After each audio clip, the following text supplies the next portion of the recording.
Hello everyone, this is the Stallion, and I wanted to do a video about something I seen on Tommy from the Bronx's channel.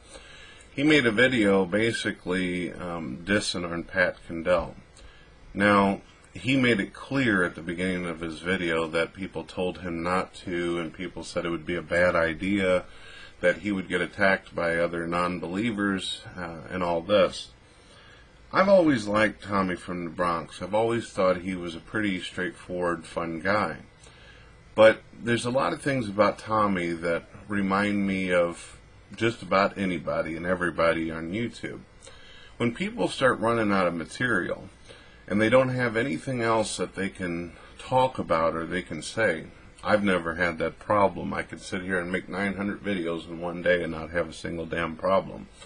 Because I'm always looking at magazines, I'm always reading books, I'm always looking at the world around me, I'm always watching movies, watching the news, doing something. Hell, I might just sit there and talk about the shit that's on my foot if I don't have anything else to talk about. And Tommy's no exception when it comes to the people on YouTube. Although he appears to be a very nice guy, and he's been friendly to me in the past, this making a video about a man like Pat Condell just doesn't make any kind of sense to me. What it tells me is that I'm Tommy and I've ran out of karaoke videos to do. I've ran out of videos to incite people, and I'm concerned about losing my subscribers and my views, so I'm going to insult a man who has the intention of helping out the world.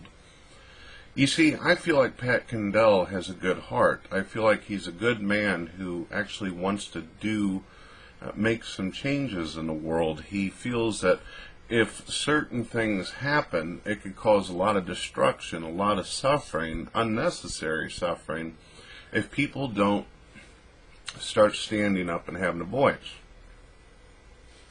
Now, I know Tommy doesn't think about that. When Tommy looks at Pat's videos, he doesn't understand that Pat tries to put his videos over in a serious manner, yet at the same time try to add some comedy so he doesn't sound completely negative or horrid. You don't want to make videos where you are always sounding negative or sounding bad. So Pat Condell, in a clever and witty way, puts humor and puts excitement into his videos and stuff, and you can see that glare in his eye that he's trying to keep the viewer's attention, at the same time talk about a very dangerous and negative situation that's going on in the world. A lot of people are turned off by negativity. Pat Condell, at his age, he probably has come to the realization that people will turn on the news, and as soon as they start hearing bad stuff, they kind of just drown it out and they don't do anything about it. They just get up in the morning, go to work, come home, and they just forget about everything they've seen or heard. So Pat Condell has, as I said, as a clever man that he is, has come up with videos where he can talk about things that bother him, yet he can kind of break the ice by cracking a joke here and there. That I identify with. I myself, I've talked about a lot of negative things myself, and I don't want to completely drag people down the toilet and stuff, making them feel like crap. So I try to have humor, and I try to identify with those who are viewing me and listening to me. What I believe Tommy's doing is Tommy has gotten to the point where he doesn't know what to make videos about, and Tommy feels like he has to do things that are extraordinary or just off the wall in order to keep his viewers and subscribers. And there's one thing I've always told Tommy from the Bronx, because I like him and I've always considered him a friend. Me and him have had our problems and everything, but I told him, just simply be yourself, Tommy. Just simply just talk about who you really are. Don't try to act a fool or something, or dress up like a clown in order to get people's attention. Don't do this. But Tommy, he's decided that he wants to go that extra mile.